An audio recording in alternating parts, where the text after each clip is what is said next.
Sen kör vi ner till färjelägret för att fortsätta. Färjan kommer in mot sandbanken och trycker fast rampen och efter några minuter kör man ombord.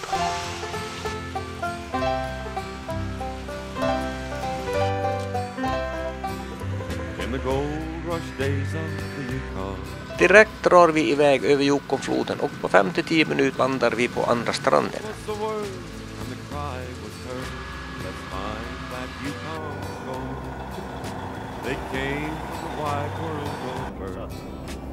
Och vägen går uppför hela tiden.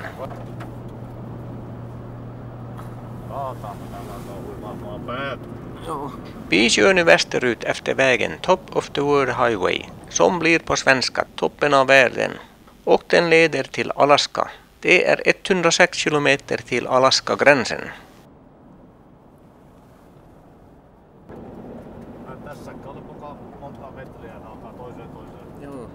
Vägen gör verkligen skäl för sitt namn, för den följer högst upp på bergsryggen.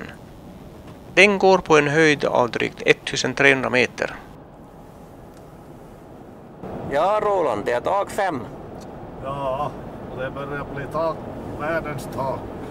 Jo, det är 2 grader just nu. Det är den enda vägen från Dawson City som går till Alaska. Vägen byggdes i början på 1950-talet och under hösten 1955 länkades den till Whitehorse då Klondike Highway blev klar till Dawson City. Flera landsvägar byggdes under 1950- och 60-talet, vilket ledde till att flodbåtarna som svarat för majoriteten av transporter både innan och efter guldruschen försvann på 1960-talet. Här gör vi ett stopp för att utforska tundran. På den här höjden finns ingen skog utan här är tundra, vilket är den trädlösa terrängen. Längre norrut i Kanada övergår tundran till det utpräglade polarklimatet. Här var det kallt, man hinner frysa om händerna. En vindpinad grantoka står mitt i allt.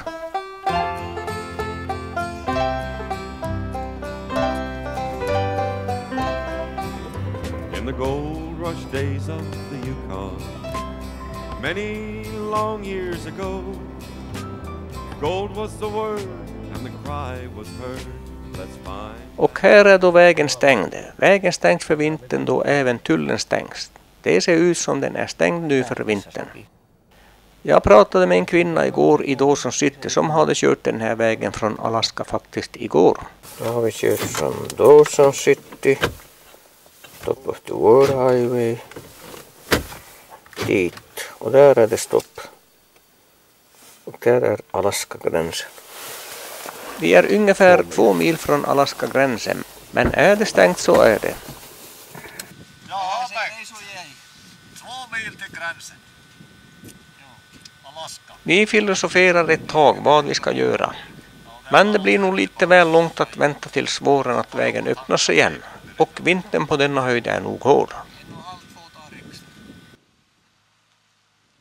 Ja, då är det bara att vända tillbaks och vi får köra samma väg tillbaks till Whitehorse, en sträcka på cirka 60 mil.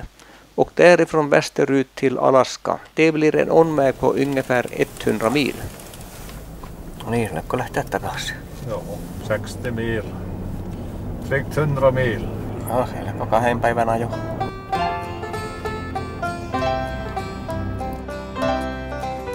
Vi bestämmer oss då för att kolla innan de små sidovägarna för att se vart det går och vad som finns där. Viilisärkästä Tinnakkulla, se olisi koottaa, että joku ensi keväällä löytää. Onhan meillä Coca-Cola ja yksi verkoissa kummallekin matkalla. Niin. Kyllä me vähän aikaa tappelisin sinne. Ei ole pakka viljaa, saattaa olla, että me on panne viljat tänne, kun me pääsemme takaisin. Tänään tulee kuule intiaani vastaan, ottaa vaan meillä skalpin pois. Mutta minä vaan tarvitsenkin tukaan leikata, niin se vain on sama.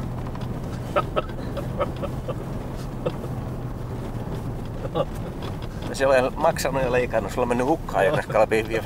Se on aivan hukka. Niin. Aivan hukka. Siitä pääsee yli. Joo, mutta ei ole varma. Ei ole varma. Mistä me nyt pääsemme Alaskaan? Och då kommer vi till en bäck med för mycket vatten för att vi ska tordas köra över. Och skulle vi köra fast så får vi gå nästan 10 mil. Ta ne brua. Tarttuu pohjasta. Ei, saatana. Ja Roland ville testa på vilket humör jag var. Vi hittar en bro att ta oss över, för vi ville se vart vägen går mitt i ingenstans. Tulee Amerikan, Alaskan ja amerikkalaiset poliisit perässä. Ei on poka missään mies on, mikä tuota pillaria ja. Ja här finns en gammal gruva och en kamp.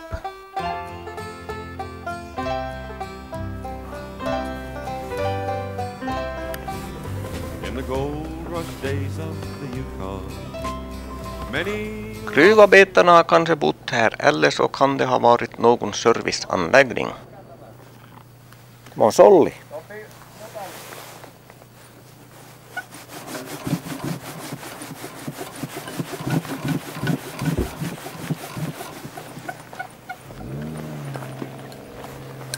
Ja, här har pojkarna sållat fram metallen från gruset. years ago, gold was the word and the cry was heard. Let's find that Yukon. Ja, här bor faktiskt fåglarna i flervåningshus. On the Klondike they built Dawson City. Och då kommer vi tillbaks till Dawson City som syns nere i dalen. Ortens namn kommer efter den kanadensiska geologen Jos Mercer Dawson som utforskade regionen år 1887. Vi kommer ner till färjelägret igen och idag har vi kört 276 kilometer då vi kommer tillbaks till Dawson. Då vinkas vi att köra ombord för att korsa Yukonfloden en gång till. Yukonfloden är faktiskt hela 3700 kilometer lång och rinner norrut genom Alaska och sen ut i Bärings hav. Dagens tur har gått västerut nära Alaska-gränsen och återigen. Och hunden och korpen grälar om en matbit. Vi övernattar en till natt på Downtown Hotel.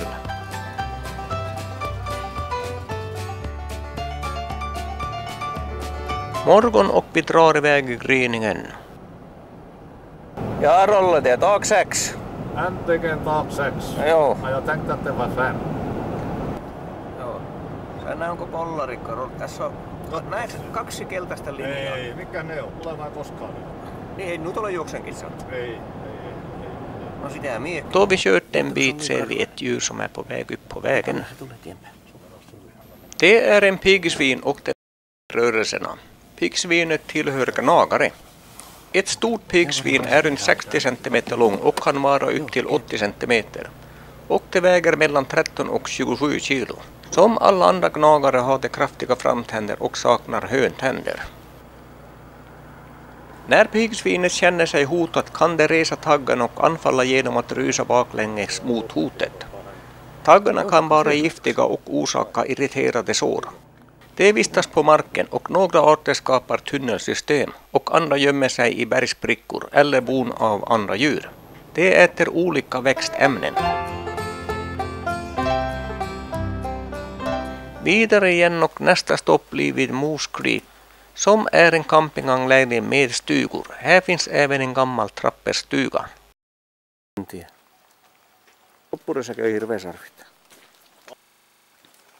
Stora älghorn finns överallt. Och det här är den gamla trapperhyddan från Klondike-tiden.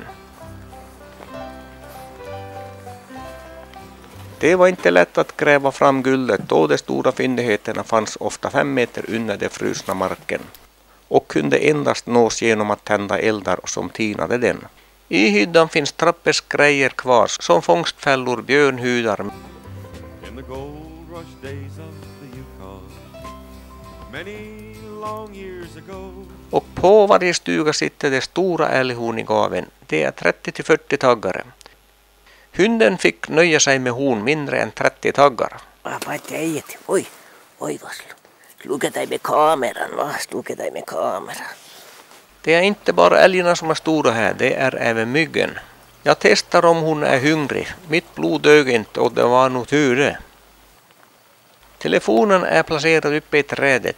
För här fungerar inga telefoner, för det är mitt i ingenstans. Kablarna från denna telefon slutar i det andra trädet. Det är nog meningen att man kliver upp dit och skriker istället. Det når nog längst.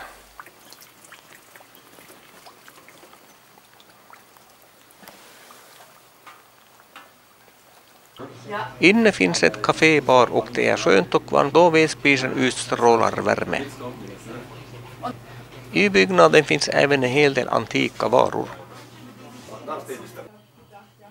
Och efter en kopp kaffe drar vi vidare i ett lätt regnande som pågått ett par timmar. När vi kör ett tag ser vi något stort svart på vägsluttningen. Visst är det en svart björn som sitter och tittar på oss. Svartbjörnen lever i Nordamerika och finns över hela Kanada och Alaska. Den är mindre än grizzlybjörnen och anses vara mindre aggressiv. Den har starka klor i varje tass som används för att gräva, klättra och döda bytesdjur. Vid fara klättrar den upp i trädet. Svartbjörnen väger i genomsnitt 120 kilo och har en kroppslängd på 1,5 till 1,8 meter och har en markhöjd på upp till 91 centimeter. En stor hane kan väga upp till 400 kilo och minst 50 kilo, medan honan väger mellan 40 och 230 kilo och i genomsnitt 80 kilo. I teorin har svartbjörnen en medelslängd på 30 år, men de flesta blir inte äldre än 10 år. Och de flesta dödsfallen beror på kontakt med människan. Man beräknar att det finns 10 000 svartbjörn i Yukon-territoriet och 140 000 i British Columbia och i Alaska uppskattas det finnas 100 000 svartbjörnar. När björnen tröttnar på oss drar vi vidare igen och efter ett tag ser vi en massa fåglar flygande i V-formationer. Det är tranorna som varje höst förflyttar sig söderut för vintern. Det finns 15 olika tranarter. De kanadensiska tranorna förflyttar sig till Mexiko var det övervintrar och det kan vara i flockar om 10 000 fåglar.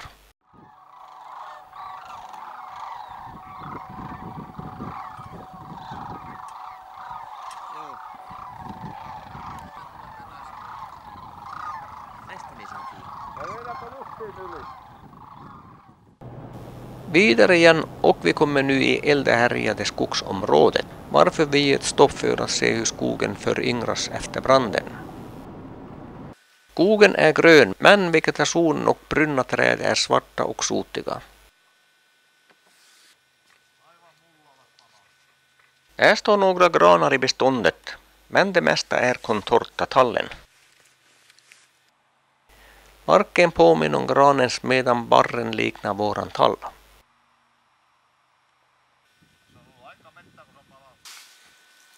Kottarna sitter hårt, man får verkligen dra för att det lossnar. Vi skyndar oss ut ur skogen för vi hör något ljud som troligen är indianer, för man vet aldrig vad de vill.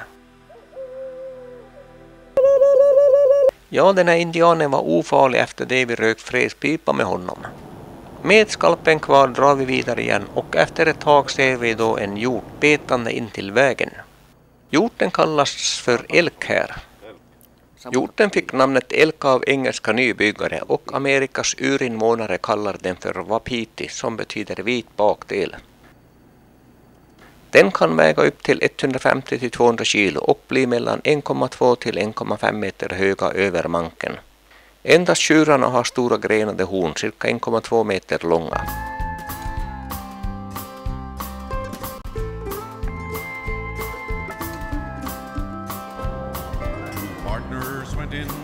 Vidare igen och då hamnar vi efter någon som varit ute och jagat, för det är jakttid även här.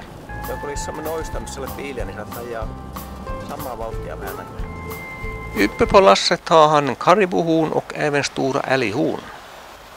Vi har sett många ekipage efter vägen med jätteälghorn på lasset. Då är vi tillbaks i Whitehorse och vi har då avverkat drygt 60 mil av de extra milen som omkörningen gör då vägen var avstängd. Vi kör in till stan för att tanka och äta och funderar om vi fortsätter köra eller om vi övernattar här. Kyllähän me syömään kanajalkaa, se on poika hyvä. Joo, kanajalka on hyvä. Tuossa voit parkata. Det blev ingen Kentucky-kyckling för den var stängd för säsongen, så det får bli McDonalds istället.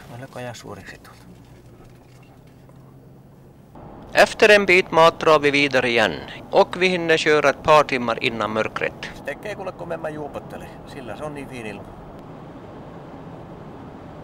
Vi är nu tillbaks igen på Alaska Highway som går västerut. Efter ett tag ser vi en jägare som drar kött fram till bilen och vi stannar för att kolla vad det är för något. Men det ser han toisen. Rolle hjälper till att dra den tynglaste pulkan uppför slänten. Han säger att de har skjutit en bisonoxe som de dragit fram in till vägen med en fyrhjuling. Dottern håller i vapnet medan pappan och brodern drar fram köttet. Bisonen är stora, det är mycket mer kött i en stor bison än vad det är i en älg. Det är sonen som skjutit den och han säger att de måste ha licens för att jaga bison. Och jakten börjar i augusti. De har använt yxan till att stycka djuret med. Och huvudet det är stort. Täällä se jääkari, se lähdet tunturille. De har skjutit den dryga kilometern från vägen.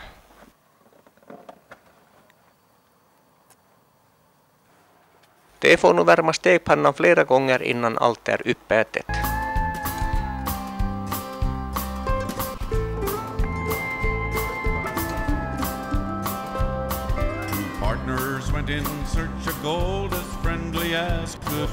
Då stannar vi för dagen i Haynes-Junction och vi har kört nästan 70 mil idag.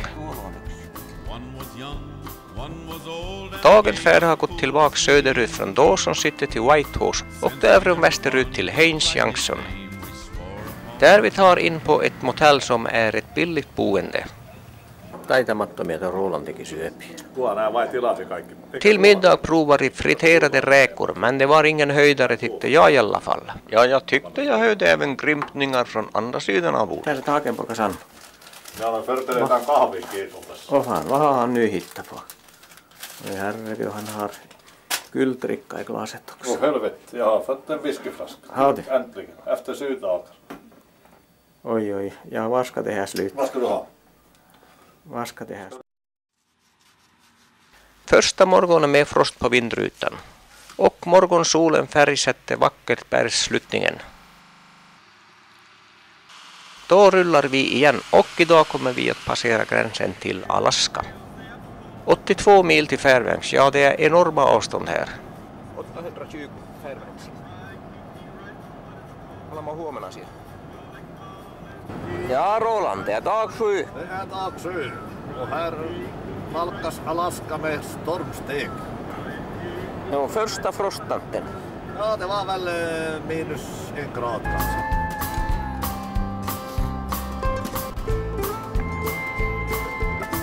Här gör vi ett stopp igen för att se på världens största vaskpanna.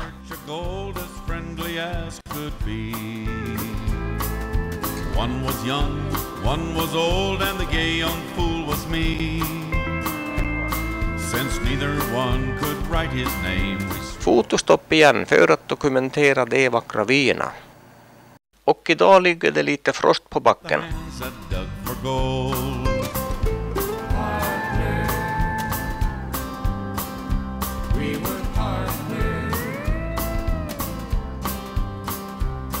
The summer days were gone at last, the winter nights grew cold. The snow had trapped us in the past when we finally found the gold. We took our fortune to the shack. Nu blir det stopp för vägarbeten igen. Good morning! Morning. It's cold! You don't like camera? Yeah. Okay, no problem. Thank you. Thank you, bye. Hon var nog lite blyg för kameran, indiankvinnan, men glad var hon. Det är brobygge på gång igen. Det är otroligt många brobyggen på gång längs Alaska Highway.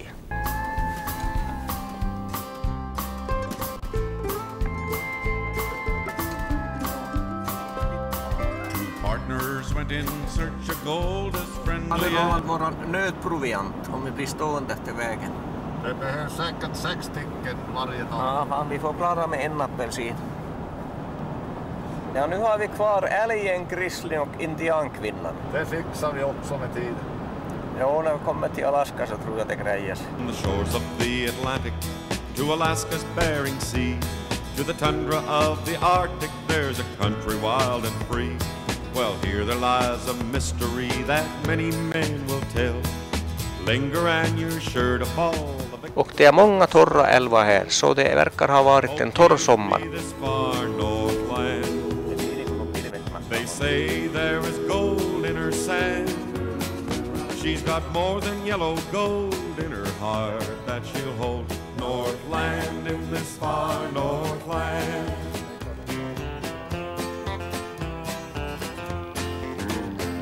Now some folks like the city and some the prairie wide.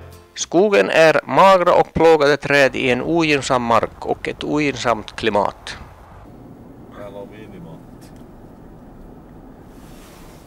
Tää on kiinni koko kylä. Kuule, se on pian paras tankata. Et tiedä saatananka kaukana sun nästötankstalle. Vähän soppaa panne, tiedä koska satuu. Se on paras. Kun ei tiedä missä murkina syöhään, niin se on paras tankata usein. Kyllä sauki. Täällä on pikku veitti.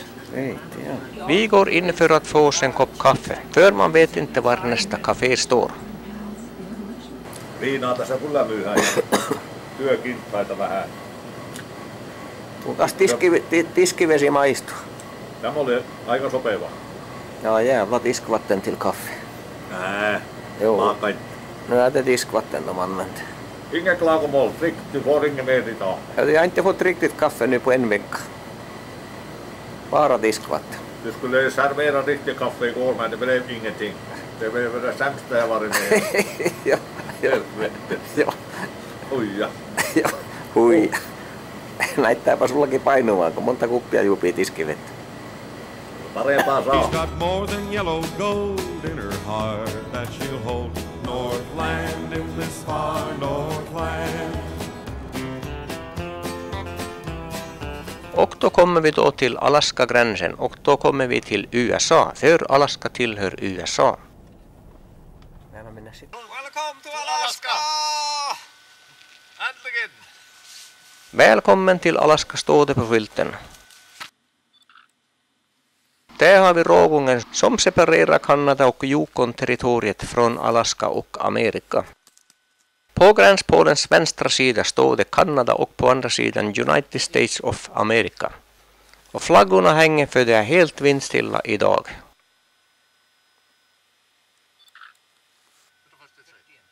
Nu övergår distanserna från kilometer till miles, för USA har miles. Och det är 298 miles eller 477 kilometer kvar till Fairbanks, där Alaska Highways tar slut. Några kilometer från gränsen kommer vi till gränsstationen och amerikanska tullen. Och efter cirka 20-30 minuter är vi då genom gränsen. Alaska 2. Nu är vi i Amerika. Nu är vi i Amerika, mutta kuule me hade nu så. United States. Alaska är USAs 49:e delstat och till ytan den största och blev delstat år 1959. Namnet kommer från aleutiska och betyder fastland. Delstaten Alaska gränsar bara till Kanada, inte till någon av USAs delstater. De magra granarna står som spjut i myrmarken. Skogsindustrin som drivs i Alaska ligger i södra delen i tyngan som ligger väster om Kanada. Alaska är från väster till öster cirka 128 mil och längst ut till yttersta tyngan 186 mil. Och från norr till söder 134 mil och ända ner till södra landtyngan cirka 230 mil. Alaskas största stad Anchorage ligger i södra Alaska och huvudstaden i Alaska heter Juneau och ligger i den södra landtyngan. Enda bilvägen till Juneau går via en bilfärja till Kanada som bara går 1-2 gånger om dagen. Och en bilresa från Anchorage till Juneau är 1500 kilometer förutom färjan. Här har vi ett stort brobygge igen och det är många kranar och maskiner i arbete.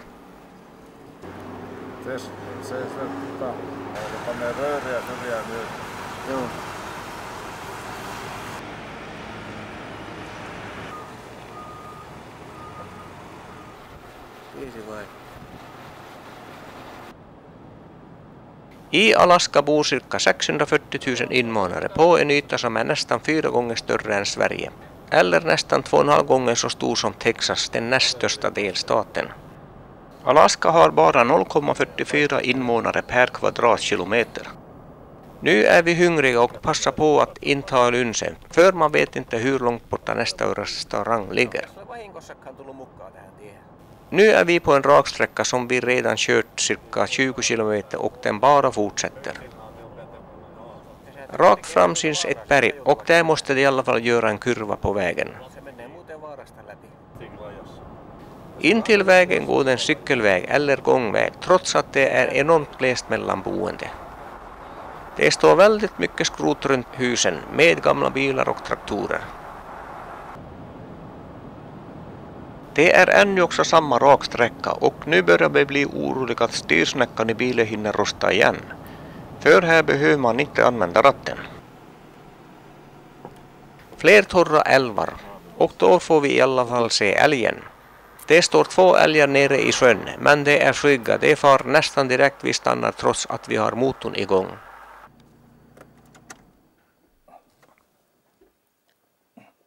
Grizzly ja intiaanivaimo nyt jäljellä. Ja, vi betar av en efter en. Nu har vi bara grizzlybjörnen och indiankvinnan kvar. Här ser vi den vithövdade havsörnen som är Amerikas nationalfågel och som finns även på deras flagga och valuta. Den är den enda ön som endast finns i Nordamerika och förekommer inte bara vid havet utan även i inlandet. Den bygger sina bon i stora gamla ensamma träd som ger möjlighet till en bra överblick över omgivningen under häckningen.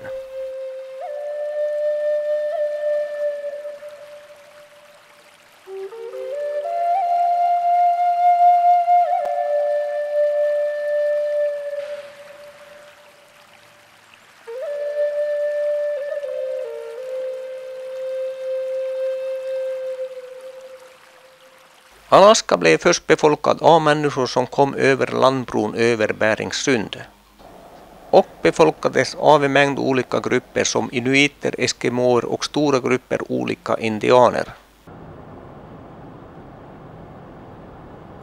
Dessa lustigheter har vi nu sett på flera ställen så vi gör ett stopp för att kolla vad det är för något.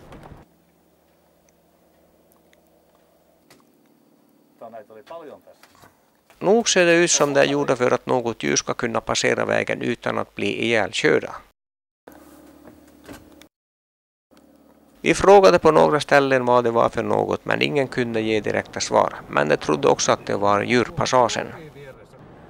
Folktillströmningen till Alaska tog fart under guldruschen 1898 som på kort tid medförde en tillströmning av cirka 30 000 nya invånare. Sedan dess har Alaska bidragit till den amerikanska ekonomin med produkter för åtskilliga miljarder dollar. Och då anlände vi Fairbanks och dagens etappmål. Vi har kört totalt nu 443 mil och Alaska Highway är 239 mil från Dawson Creek och hit. Och det är här Alaska Highway tar slut och det här är sista polen eller första polen om man kör andra hållet söderut istället. Fairbanks ligger 312 km söder om polcykeln och det är här det nordligaste vi kör på denna resa. För imorgon kör vi söderut när vi fortsätter till Anchorage. Fairbanks grundades 1901 och har 31 000 invånare och det första som kom hit var guldgrävarna. Och klockan är 10 minuter i 8 på kvällen. Och dagens färd har gått norrut genom Yukon till Alaskas gräns och vidare genom delvis flackmarker upp till Fairbanks som blir den nordligaste punkten på vår resa.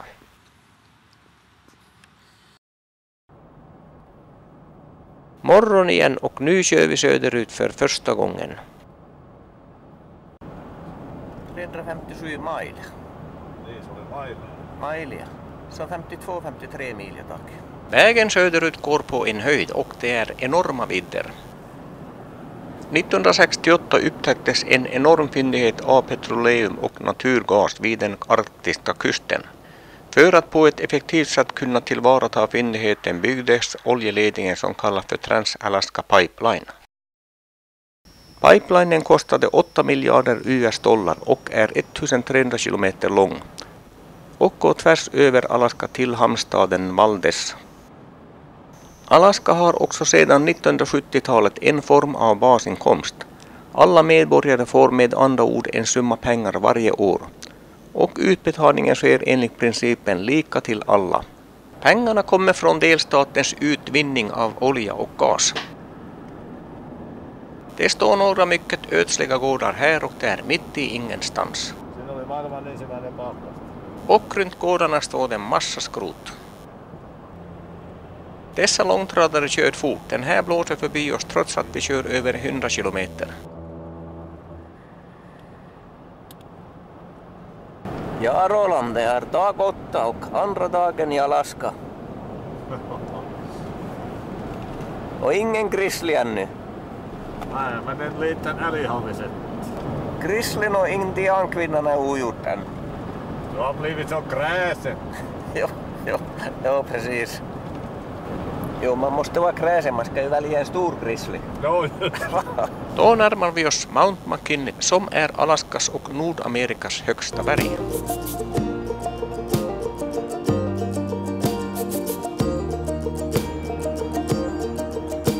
Mount McKinleys högsta topp når 6194 meter över havet och ligger i Denali nationalpark. Andra viktiga industrier i staten är fiskhantering, skog och skogsprodukter, samt skinn och turism. Förutom olja har Alaska flera stora naturtillgångar, bland annat guld och koppar. Vi korsar Susitna River och Mount McKinleys högsta topp ligger bak i dessa berg. Det går några vägar in i dalen och in i Mount McKinleys park. USA köpte Alaska av Ryssland den 9 april år 1867 för $7 miljoner och USA tog kontrollen den 18 oktober samma år. Detta datum firas numera i Alaska som allmän helgdag.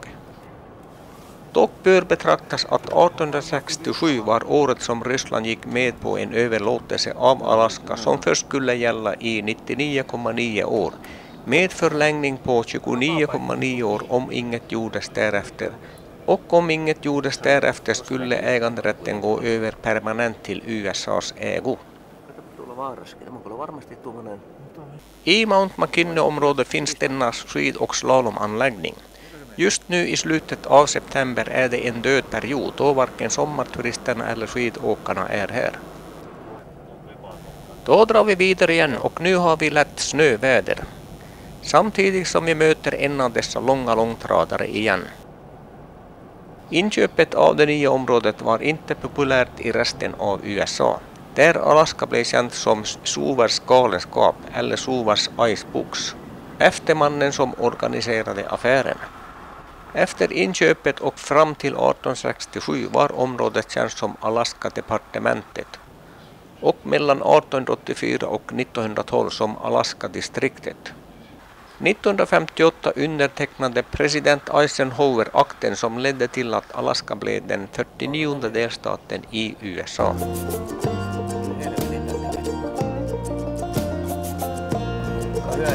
I'm a fisherman, that's all I am.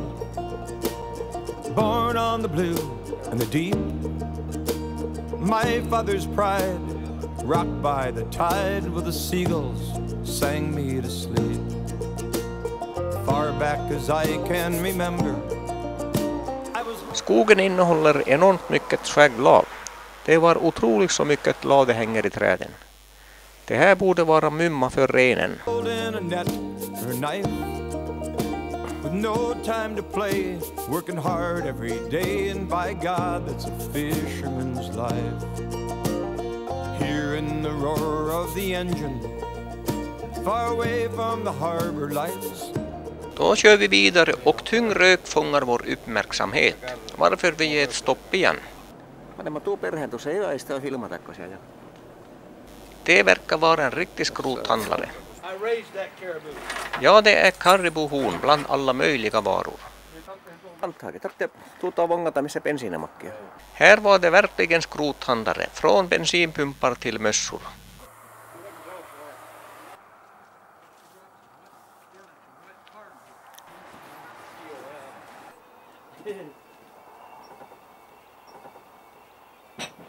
You are lucky.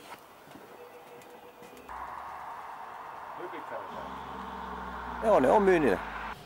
Björkarna illustrerar Viagrans effekt.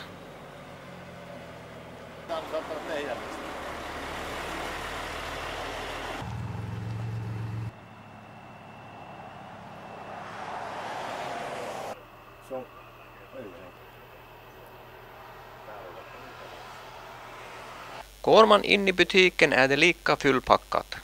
Varenda hylla och det hänger varor på väggens varenda kvadratcentimeter. A lot of stuff here. There Yeah, is. that's a very interesting place. It is. Hon berättar att folk kommer med varorna hit som de vill sälja. Och när hon sålt varan betalar hon till den som äger varan. Den pratglada kvinnan berättar att hon kommer ursprungligen från New York, men att hon trivs bättre här i bussen. En gammal lastbil med trä hit och rattlås för säkerhets skull. Registreringsplåtarna i USA är vackra med namnet på den stat där bilen är registrerad i. Då det är glest mellan serviceställena blir man tvungen ibland att äta på stället med högst ett par olika rätter. För allätaren till resekompis är det inte stort problem det heller. Då anländer vi slutmålet på vår bilresa, vilket är Anchorage. Och vi har nu kört 5023 kilometer från starten i Edmonton. Dagens etapp har gått rakt söderut från Fairbanks och längs med Mount McKinley och ner till Anchorage.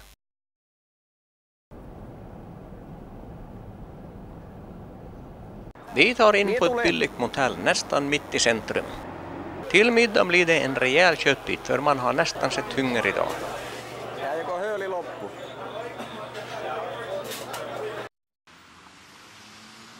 Idag låter vi bilen stå för vi utforskar stan till fot, för centrum är inte många kvarter stort.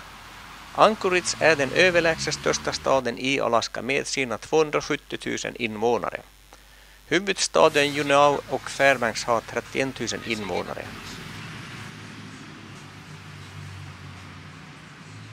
Och Roland är nog den enda tornedalen som har en björn på huvudet. Här på Fjärde Avenyn är det en gata som mest påminner om gamla tider och det är här souvenir- och turistrelaterade butiker finns. Anchorage är en modern stad idag och inte alls som man förväntat sig. Jag hade nog väntat mig mer en vilda västern liknande stad, men i det hänseendet är vi nog för sent ute.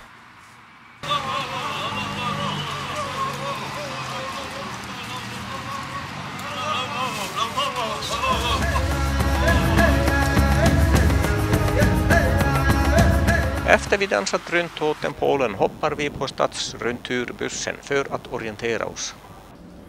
Då turistsäsongen är över är det inga köer, det är bara att hoppa på. Så kör bussen direkt för att visa stan. Det är bara vi två och en indian som satt i bussen och pratade med chauffören. Dagens Anchorage är tyvärr bebyggt med höghus, shoppingcenter och flervåningsparkeringshus. Anchorage drabbades av en kraftig jordskalv 1964 med flera dödsfall och stora skador vid stadens byggnader. Skalvet var USAs kraftigaste jordbävning med ett värde av 9,2 på Richterskalan. I Anchorage finns 2 universitet och Alaskas enda operahus, New Alaska Opera House, är sedan 1976 nedlagd. Hello! Hi, you are on TV now.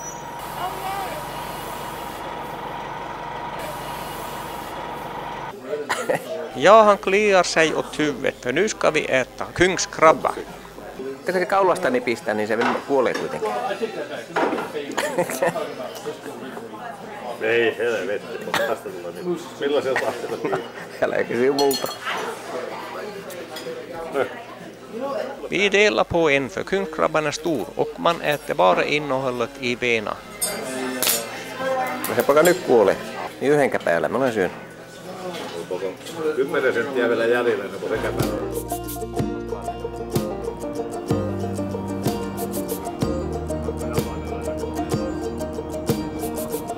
Ny dag igen och nu bär det söderut. Utanför stan finns det bostadsområden högt uppe på bergssluttningen med utsikt över Kockinloppet. Nordamerikas största tidvattenskillnad uppnås precis söder om Anchorage och ofta är skillnaden mellan ebb och flod nästan 11 meter. Anchorage ligger på 61,2 grader nordlig breddgrad, vilket motsvarar Söderhamn i Sverige, och klimatet är likt den vi har i Norrbotten. Anchorage betyder ankarplats. Under senaste istiden för cirka 10 000 år sedan fanns vid norra delen av Berings hav en genomgående landbro mellan Asien och Amerika med namnet Beringia.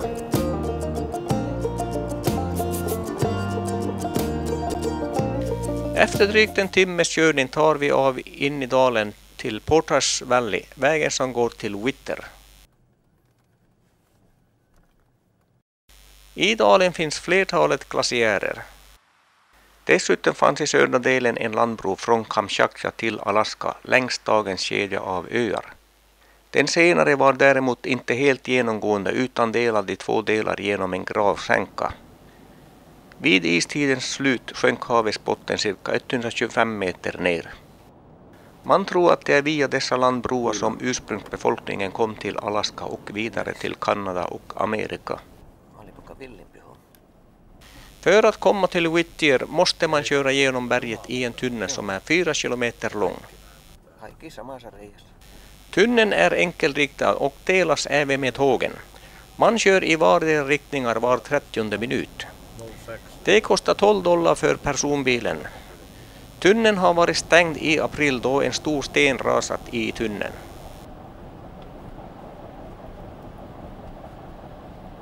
När man kommer ut ur tunneln kommer man till Whittier som har 300 invånare.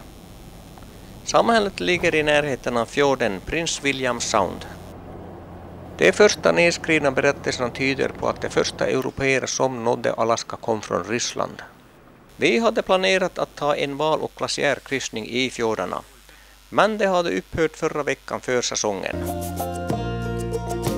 I'm a fisherman, that's all I am. Born on the blue and the deep. My father's pride. Medan vi fikar så ringer damen i reception och kollar båtturerna i Suvard. Och där kör de ännu denna vecka. Efter kaffet och lite fotograferande kör vi tillbaka till tunneln och vidare söderut. Sang me to sleep. Far back as I can remember. I was holding a net or a knife. Då är vi på Sterling Highway som går till Homer. Och det är mycket vackra vyer efter vägen med havsinloppet på ena sidan och bergen på andra. Alaska är den rikaste delstaten utav alla stater i Amerika och den delstaten med högsta lönerna. Men det är också dyrare att bo här på grund av klimatet.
Vi har nu tagit av på vägen som går sydösterut till Suvard.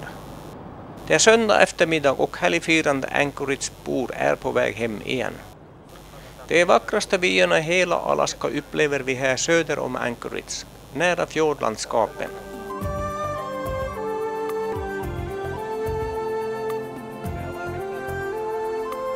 Det blir många fotostopp efter vägen med de vackra scenerierna.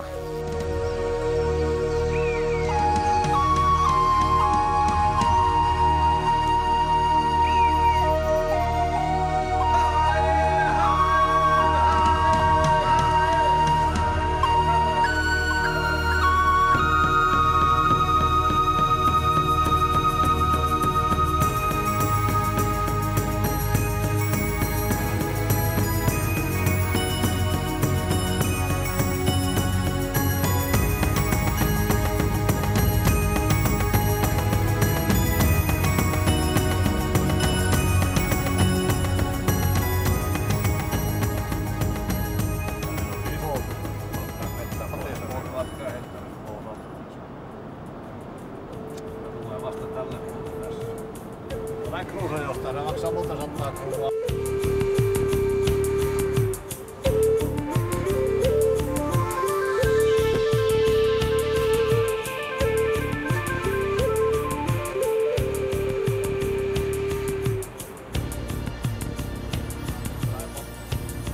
Suvard ligger i Kenai-halvön och har 2700 invånare. Suvard ligger 176 kilometer söder om Anchorage. Efter oljefyndigheter har man flyttat eskimoerna från polarområdet ner till andra orter och framförallt till Anchorage. Idag har dessa folkgrupper problem med alkoholen. För staten ger dem en bra summa pengar varje månad som kompensation för förlorad mark.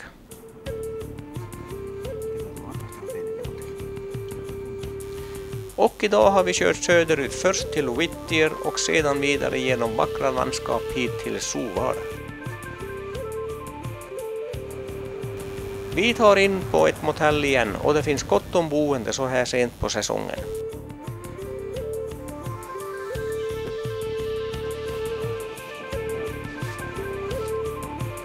På förmiddagen går vi ner till hamnen för att gå ombord på fjordturen som tar 6 timmar. Strax utanför hamnen får vi se havshytten som alltid visar sig här. Havshytten är ett mårddjur som lever i norra delar av Stilla havet. Den är med svansen cirka 150 cm lång och kan väga upp till 45 kilo. Den är den enda havsdäggdjur som inte har något skyddande fettskikt mot kylan. Därför har den 100 000 hår på en kvadratcentimeter, lika mycket som en genomsnittlig människa har på huvudet. Mellan håren finns små luftbubblor som isolerar. Och nu är det dags för lunch som ingår i biljettpriset. Joo, tässä piti alkaa syömään taas. Niin, katsoppa. Mitä juoksenkin Pia-Ferreninkin sai. No, joo.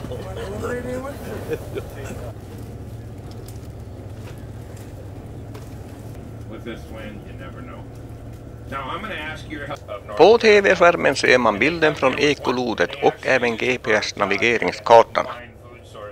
I naturen är spägghugaren havshyttens största fiende och efter skeppet Exxons stora oljeläcka utanför Alaskas kust dog ungefär 5000 havsyttrar. Eftersom det finns en massa fåglar här så brukar det finnas val i området. För det mesta ser man val här, men det kan även vara nere på djupet där det kan stanna 45 minuter. Och här ser man gränsen mellan havsvattnet och glaciärvattnet. Och i bakgrunden ser vi Ayalik-glaciären. Vi kör runt några varv för att se om valen dyker upp, men det kan lika väl vara längre ute till havs. Alaska har många öar. Ökedjan som leder västerut från Alaskahalvöns södra udde heter Aleuterna. Detta område hyser många aktiva vulkaner. Exempelvis Mount Siskaldin som stiger 3042 meter över havet. Vulkankedjan sträcker sig till Mount Spur som ligger väster om Anchorage på fastlandet. Ingen val och det man ser här är knölvalen. Och då drar vi vidare till nästa fjord.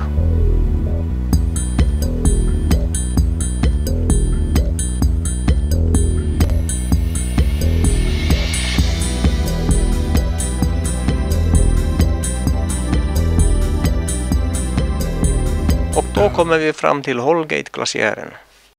Holgate-tidvattenglaciären är ett utlopp från Harding-isfältet och är cirka 600 meter hög till toppen var glaciären börjar. Sen är det bara att vänta och hoppas på att glaciären kalvar och bryts ner i havet.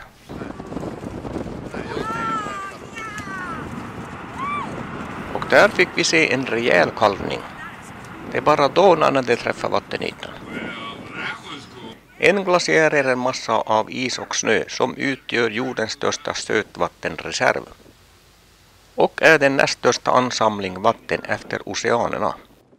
Glaciären uppstår av att snön samlas lager på lager och inte hinner smälta undan. Av sin egen tyngd omvandlas snön till isavtrycket och slutligen sätts isen i rörelse. Glaciären vandrar eller glider ner för hela tiden och det som vandrar ner i havet kallas för tidvattenglaciärer. På hemvägen ser vi sjölejon som är pälssälar, solande på klipporna. Sjölejonen är rovdjur och hannarna kan nå en längd på upp till 3,5 meter. Och vissa arter kan väga upp till 500 kilo. Honan blir bara 1 meter lång. Och de lever oftast i flock. Sen ser vi även bergsget uppe på klippan, vilken utsikt de har.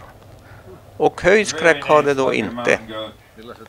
Bergsgeten lever i bergen och kustregionen och är implanterad här. Sen gör vi en sväng in till Fox Island för dess vackra natur. På Fox Island finns även en kampanläggning med stugor.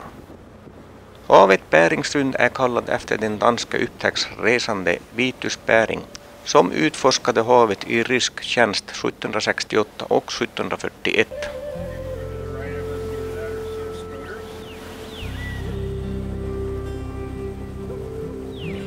Och här i trädtoppen sitter igen Amerikas nationalfågel, den vithödade örnen.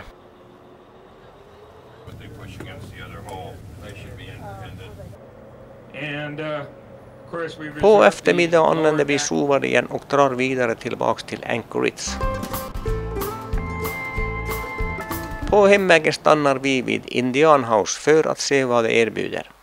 Men det är bara baren som är öppen i slutet av september. Av Alaskas befolkning är 69,3% europeisk ursprung. 15,6% är indianer. Cirka 7% eller 50 000 är inuiter. Och vid gryningen rullar vi in i Anchorage igen. Det här är sista natten i Alaska. För imorgon kväll flyger vi hem. Peilis. Hello! Right. Oh, hello! I'll get it in. And that means English now. now in English. Welcome. To Welcome. It's like welcome to our place. okay, I'll get it in. okay.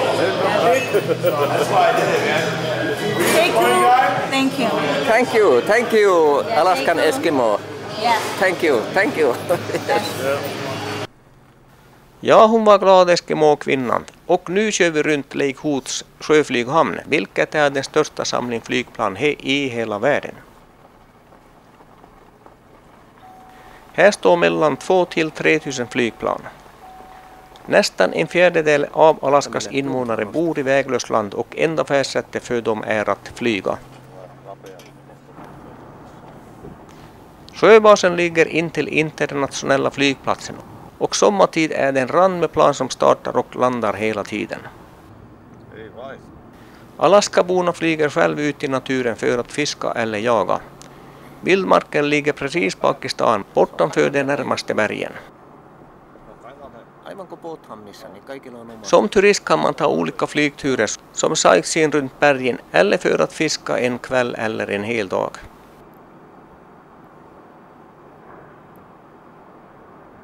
Piloterna kallar för bush pilots och de landar och startar på många mycket svårtillgängliga platser. De landar oftast med hjulförsedda plan som har de så kallade ballongdäcken som de landar på steniga och ojämna marker.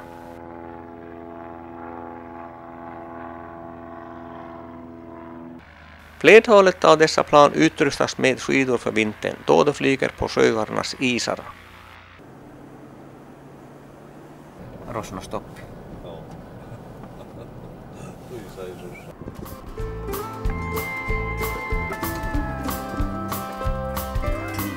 Ja, vi har grizzlybjörnen ogjort än, så nu är vi ute i bussen för att söka reda på den.